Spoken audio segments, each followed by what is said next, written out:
Amis gamers, bienvenue dans Gamedia Rétro, l'émission où les souvenirs vont souvent plus vite que les limitations de vitesse. Aujourd'hui, on parle d'un jeu qui a transformé toute une génération en expert automobile, sans permis, sans voiture et parfois sans même savoir conduire un vélo.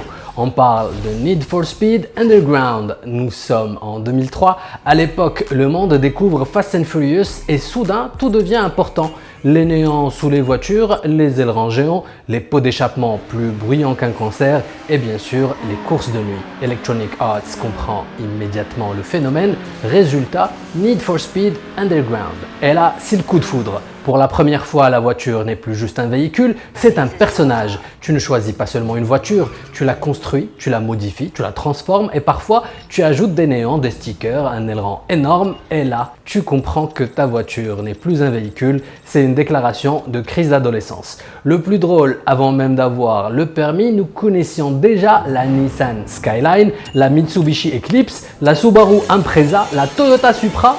Des noms que nous prononcions avec assurance alors que nous ne savions même pas encore remplir un constat. Need for Speed Underground nous a aussi appris un mot devenu mythique, NOS, Nitro pour les intimes. Le fameux bouton magique, tu appuies, la voiture devient une fusée et ton cerveau oublie instantanément toutes les lois de la physique. Grâce à ce jeu, toute une génération a cru qu'un simple autocollant pouvait ajouter 20 chevaux à un moteur.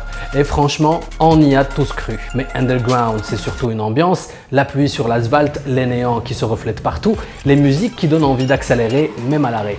Chaque course ressemblait à un clip vidéo du début des années 2000. Aujourd'hui encore, beaucoup de joueurs se souviennent moins des résultats des courses que de leur première voiture parfaitement tunée ou parfaitement ratée.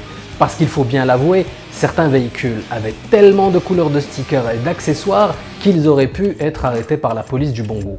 Need for Speed Underground n'a pas seulement relancé une franchise, il a créé une culture, une génération entière qui connaissait le tuning avant le code de la route. Amis gamers, c'était Gamedia Rétro, l'émission où une Skyline valait plus qu'une maison, où le NOS réglait tous les problèmes et où nous étions tous pilotes professionnels, au moins jusqu'au prochain virage. A très vite pour un nouveau voyage en pixels.